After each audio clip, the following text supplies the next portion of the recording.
akkuma Sumayyaa abbaa manyitaa sadii bitteef anaafis abbaa manyitaa sadii naaf bituu qabda jettee Ayyuun Saayidoo abbaa manyitaa sadii bichisiifattee inni garuu abbaa manyitaa tokko jedheenii ture hin didde asuman taa'ee bula malee abbaa manyitaa sadii aganaa bitutti ani mana kanaa hin ba'u jetteeni didde. Saayidoo nagaa kana booda homaa gochuu hin dandeenye. Ayyuu barkina afaan iyyuu hin danda'u waan ta'eef innaa abbaa manyitaa sadii akkuma Sumayyaa dhabite sanatti hidhaafis dhaqee Sumayyaa bukkee dhabbiteefi jira jechuudha. Asumaan Ayyuun kongireeshin jechuun hin barbaada. Egaa wanti godhan hin jiru. Biteef abbaa manyitaa sadii sanuu Sumayyaa bukkeedha dhaqee biteefi jechuudha Saayidoon. Ayyuun bilxanya tokkichumaan itti kaate jechuudha. Guyyuma kaleessaatti kaate har'a manna harka ishiitti galfatte jechuudha. Ashamaa harka fuunee nagaa fi jaalalli waaqayyoo isiniif haa baay'atu. Akkam jirtu nagaa keessanii baga jiraattan anis nagaadha. Maatii warra naaf hin taane immoo maatii kiyyatti dabalama. Laayik godhaa viidiyoo kiyya warra isin bira qaqqabe immoo aga dhumaatti naaf dhaggeeffadha yookiin naaf ilaala. Yaadaaf immoo gaafii qabdan koomentii irratti naaf kaa'u inni gatina jechuun dhamsa kiyya. Tolee kallattumaanii har'agaa Ayyuun jechuudha dhiifama maqaa ishii afaan keessaa na bade. Ayyuun jechuudha mana bichisiifattee jirti Saayidoo. Dhugaa rabbii ani iddoo kanatti wanti na ajaa'ibdi Ayyuun jechuudha. Kaleessa jechuudha. Kaleessa dubbatti miti waa'ee mana kanaa jechuudha.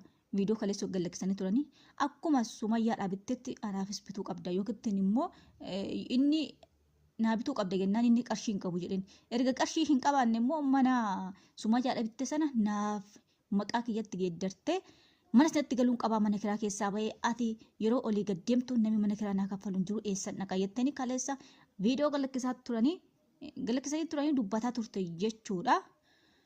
Egaa inni immoo dhaamsa Sumayyaatti dhaamee ture yoo otoon maqaa kee gara hayyuutti hin geeddariinii kootuu galii gara mana keetitti jedheen ture har'a tokkittiin si eegaa har'atti deebii naaf hin laattu taanaan boru ani ayyuudhaaf deebii mana geeddaruufan jira maqaa ishiitti jedhanii ture. Egaa isaan kinoo dhaamsa sanas deebisteefi turte Sumayyaan jechuudha. Baay'ee dubbataa turte viidiyoo irratti ilaaltan viidiyoo ishii jala seentanii yoo ta'ate deebii deebisteefi turte gaafa inni kaleessa miidiyaa irratti gaafate irratti jechuudha. Ani dubartii sitti dhaadataa jirtu Ayyuu sitti dhaadataa jirtu aga 7 aga 15 keessatti waan ati taatu beeku. Kanaaf iyyuu naaf mallatteessi naaf biti minaamin jettee Ayyuu sitti dhaadattuu sittuu dhaadataa jirti si'iifuu sodaadheera an akkamittanii deebi'ee dhufaa lafaaf jedhee yookiin immoo manaaf jedhee mana kiyya dafqa kiyya akkamitti dubartiin ni galaa fudhatti kan abbaa manaa kiyyatti heerumte dafqa kiyya jedhee akkamittan deemee dhufaa. Unkaani manaaf iyyuu miti ani biyyuma ishiin jirtu iyyuu hin dhufu manaaf jedhee kan hin dhufu dhiisaati biyyuma ishiin jirtu iyyuu hin dhufu akka ishiin na daffaatuu fi ani daffaamuun barbaadu minaamin jettee dubbataa turte jechuudha. Deebii kenniteef jechuudha jedhumsa dartee indoom ishiin akkas jetteen jechuudha akka lubbuu kee hin dhabnee fi akkas hin daffaanee fi dafiitii mallatteessii fi lubbuu keetu caalaa jiraachuutu caala waan ta'eef dafii mallatteessiif minaamin jettee. Egaa Saayidoon kana dhageenyaan egaa har'a immoo jechuudha deemee biteefi jira jechuudha. Hayyuudha jechuudha. Deebii Sumayyaan kenneerratti hundaa'ee biteefi jira. Bakka kanatti garuu kan adda naa ba'uu dide jechuudha. Kaleessa qarshii hin qabu lafa kiyya lafa Sumayyaa jetteeni turte jechuudha. Namni qarshii hin qabu jedhuun mana Sumayyaa naa geddere maqaa kiyyatti jettanii turte isheen jechuudha. Har'a immoo bakka dhaabbaticha deemee biteef jechuudha. Bakka kanatti kan Sumayyaatti geddareef maqaa ishiitti immoo in biteef kan jedhu bakka kanatti ani garuu gaafii nattuumee adda naaf hin baane bakka kanatti jechuudha. Adda naaf hin baane kan Sumayyaa deemee maqaa ishiitti geddarsiise ta'ee in biteef ta'ee adda naaf hin baane garuu immoo inni manyitaa tokko jedhuun ishiin diddiibbaa manyitaa sadii akkuma Sumayyaa bitteetti jette asirratti immoo kan immoo xiqqoo in biteefi kan hin jedhu bakka kanatti ziyaadeen jira. Kanas ta'u sanas ta'u kamis ta'u iyyuu manni Ayyuudhaaf bitameera.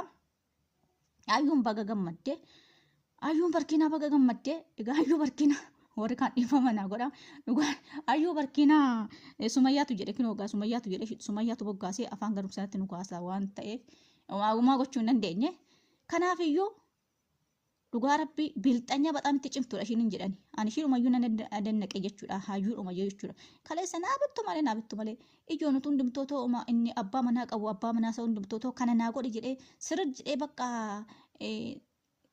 dugda duuba deemuu baatee sirr jedhee waan kana naa godhe malee hin deebi'u otoo jedhee daa hundumaafuu abbaan manaa akkasumatti godha jechuudha hin ta'u jettee bakka hin ta'u harrumallee jechuudha achitti iddoo dhaabbatichatti gaafa deemanii achi iddootti bitanitti gaafa deemanii jechuudha.